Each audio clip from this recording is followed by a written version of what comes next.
nosotros somos el equipo que les va a hablar sobre lógica difusa.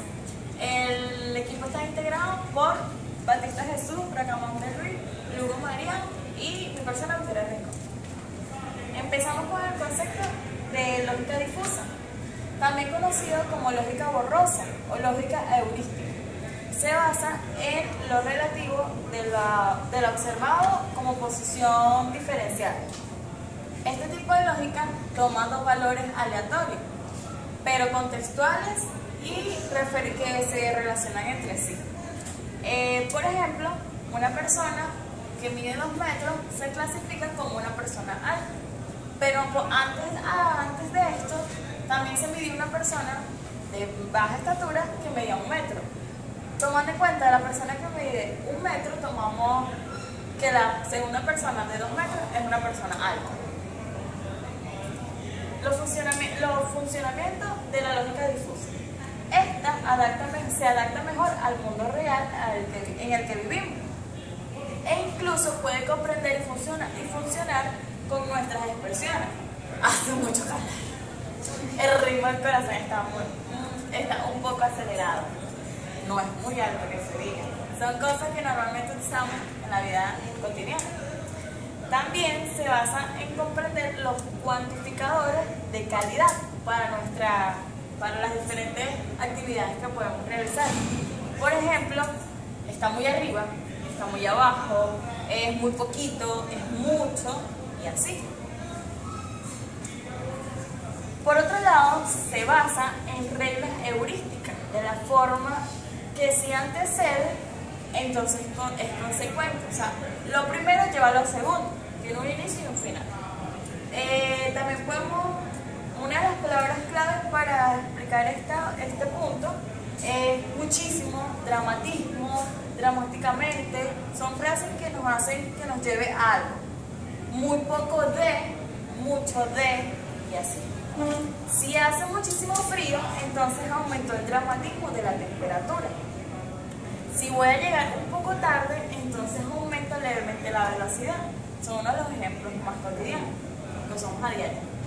El funcionamiento se basa en las entradas, el sistema de control, la salida y luego hay un entorno físico. Este es en donde podemos localizar lo que es la lógica difusa. Bracamonte y la hablar sobre lógica difusa compensatoria. Tenemos que es un modelo lógico multivalente que permite la modelación simultánea de los procesos deductivos y de toma de decisión. El uso de la lógica difusa compensatoria en los modelos matemáticos permite utilizar conceptos relativos a la realidad siguiendo patrones de comportamientos similares al pensamiento humano.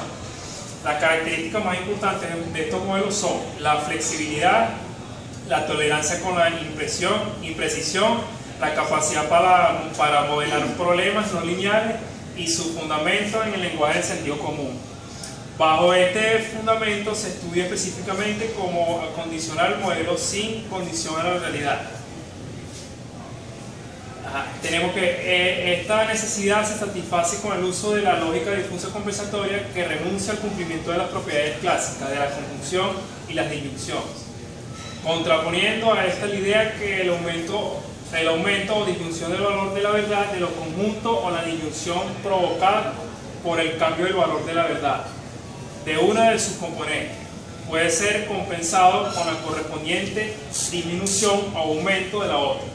Estas propiedades hacen posible de manera natural al trabajo de traducción del lenguaje natural al de la lógica, incluidos los predicados extensos si estos surgen del proceso de modelación. Y les voy a hablar sobre la lógica difusa en inteligencia artificial. En inteligencia artificial, la lógica difusa o la lógica borrosa, como la conocemos, se utiliza para la resolución de una variedad de problemas, principalmente los relacionados en control de procesos industriales complejos y en sistemas de decisión en general. Estos sistemas están extendidos en la tecnología cotidiana, como por ejemplo los lavarropas, las cámaras digitales, los sistemas de aire acondicionado, los secadores, etc. En la lógica difusa se usan modelos matemáticos para representar nociones subjetivas como caliente, tibio o frío, para valores concretos que puedan ser manipulados por los ordenadores. Como ventajas e inconvenientes tenemos lo siguiente. Ventajas. Excelentes resultados que brinda un sistema de control basado en lógica difusa, que ofrece salidas de una forma veloz y precisa. Otra ventaja que tenemos es que disminuye las transiciones de estados fundamentales en el entorno físico que controla. Como inconvenientes tenemos dos también. Ante un problema que tiene solución mediante un modelo matemático, obtenemos peores resultados usando lógica difusa la mayoría de las veces, y múltiples definiciones de operadores y reglas de inferencia difusa.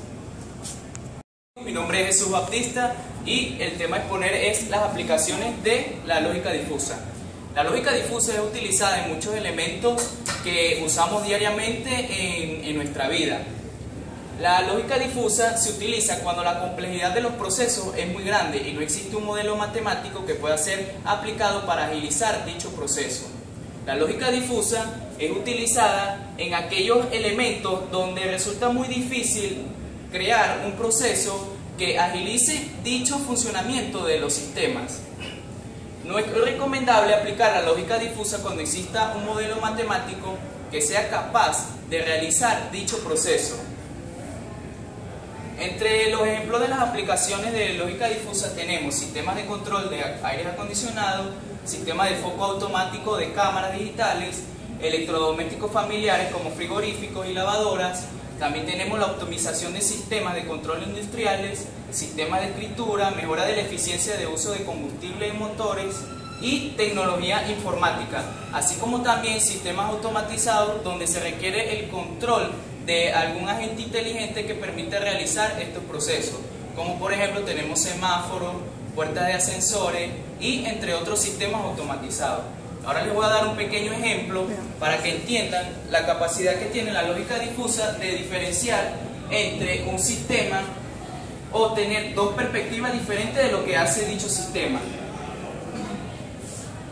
Para ello tenemos un ejemplo donde se da a conocer dos alturas diferentes, viendo desde la perspectiva de una persona común o de un jugador de baloncesto. Dice que para una persona común una altura baja va desde 1,20 a 1,50 metros, mientras que un jugador de baloncesto va de 1,20 a 1,88. La altura media sería de 1,29 a 1,80 y en el jugador de baloncesto sería de 1,85 a 2,42. Y una estatura alta en una persona común se considera de 1,56 a 2,10 metros o más, y en alto 2,38 o más. Como se puede apreciar en la gráfica,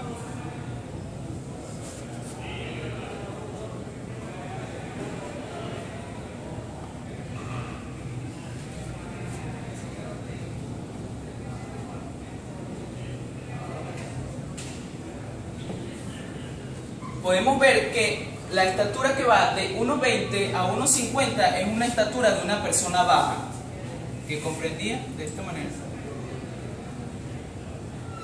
Una persona mediana se considera una persona que mide de 1,29 a 1,80.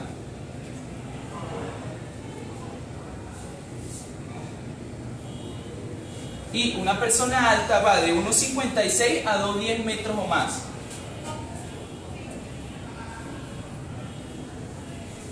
El jugador de baloncesto